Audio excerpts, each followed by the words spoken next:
China's push to expand the yuan's global presence is not an overnight ambition.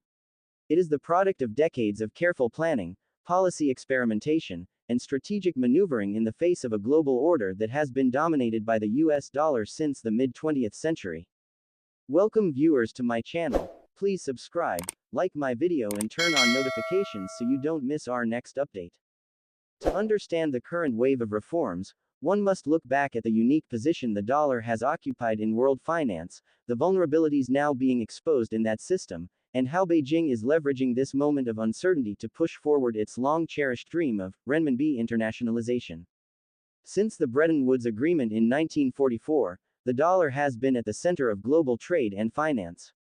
Even after the US abandoned the gold standard in the 1970s, the dollar remained the dominant reserve currency, underpinned by America's economic size, political influence, and deep, liquid capital markets.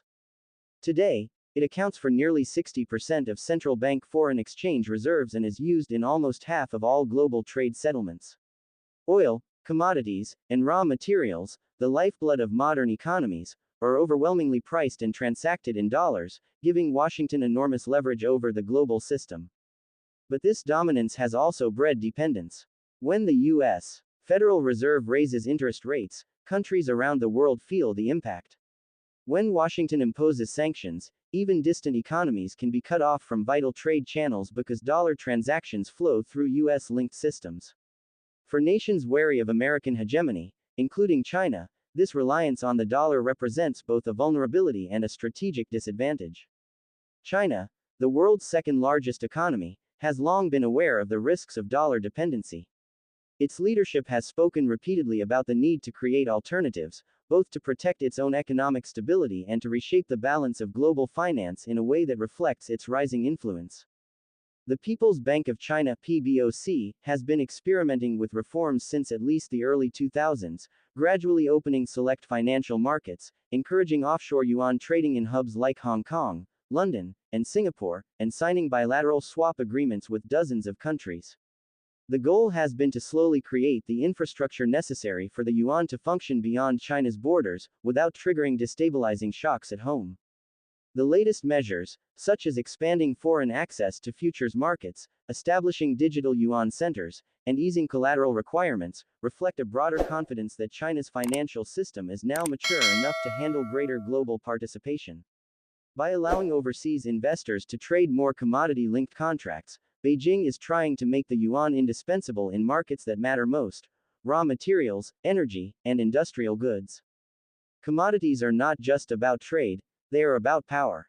Nations that control the pricing mechanisms of vital goods often dictate the flow of global capital.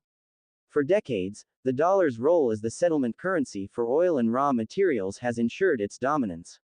By opening futures markets to global players and pricing these contracts in yuan, China hopes to gradually chip away at this system. Take the example of oil. In 2018, China launched the Shanghai crude oil futures contract, denominated in yuan. Though adoption was initially slow, it marked the first time a major oil importing nation offered a non-dollar alternative in a globally traded product. Today, as geopolitical tensions push some countries to diversify, such contracts have gained renewed attention. The recent inclusion of more commodities, from natural rubber to tin, is a continuation of this strategy, subtly weaving the yuan into the arteries of global trade. Perhaps the most ambitious of Beijing's reforms is its digital currency initiative. While other central banks are still debating the feasibility of digital currencies, China has already rolled out its e-ni to millions of users domestically. The digital yuan is not just a modern payment system, it is a strategic tool. By promoting its use internationally, China could reduce reliance on SWIFT, a US-dominated financial messaging system, and facilitate cross-border settlements on its own terms. The establishment of a digital yuan internationalization center in Shanghai signals that Beijing is preparing to scale this project globally. For countries wary of US sanctions or seeking cheaper transaction channels, a Chinese alternative could be tempting. However, the challenge lies in convincing global businesses and consumers to trust and adopt it on a large scale. Despite the flurry of reforms, China's road to yuan internationalization remains steep. Experts point to several structural barriers. First, capital controls. Beijing tightly manages money flowing in and out of the country, making the yuan far less flexible than the dollar or euro. Second, legal and institutional trust. Investors are hesitant to commit heavily to a system where transparency is limited, and rules can shift suddenly. Third, geopolitical risks. China's tense relations with the US, Europe, and some Asian neighbors add a layer of uncertainty that discourages large-scale adoption. As Matt Gertkin of BCA Research puts it, while the US has policy unpredictability, it still offers something China cannot, a large and deep pool of liquid assets that is open to foreign investors. This openness is what makes the dollar so powerful, not just America's size, but the trust in its financial institutions. Still, cracks in the dollar system are creating opportunities for China. U.S. policy volatility, particularly under Donald Trump's presidency and subsequent administrations, has made allies and rivals alike question whether they should rely so heavily on the greenback. In April, the dollar suffered its steepest monthly decline of the year, partly due to political uncertainty and shifting monetary policy. At the same time, Asia as a region has been exploring de-dollarization. Countries like India, Indonesia, and Russia have signed agreements to settle parts of their trade in local currencies or alternatives to the dollar. For Beijing, this regional momentum is an opening to position the yuan as a natural substitute. China understands that displacing the dollar will not happen overnight. The yuan's share of global payments remains under 3%, far behind the euro and dollar. But Beijing is playing the long game. Each incremental reform, whether allowing ETF options, subsidizing offshore yuan loans, or expanding commodity futures, adds another brick to the foundation. Meanwhile, the narrative of de-dollarization is gaining traction worldwide. Energy producers, emerging markets, and even multinational corporations are beginning to consider the yuan as part of their diversification strategy. While it may never fully replace the dollar, the yuan could evolve into a strong secondary pillar of global finance, especially in Asia and among countries seeking to reduce U.S. influence. Case studies highlight this trend. Russia, heavily sanctioned by the West following its invasion of Ukraine, has sharply increased its use of the yuan for trade and reserves, with some estimates suggesting over a third of its foreign transactions now involve the Chinese currency. In Africa, several countries receiving Chinese loans for infrastructure projects have been encouraged to borrow in yuan rather than dollars, reducing their exposure to exchange rate volatility.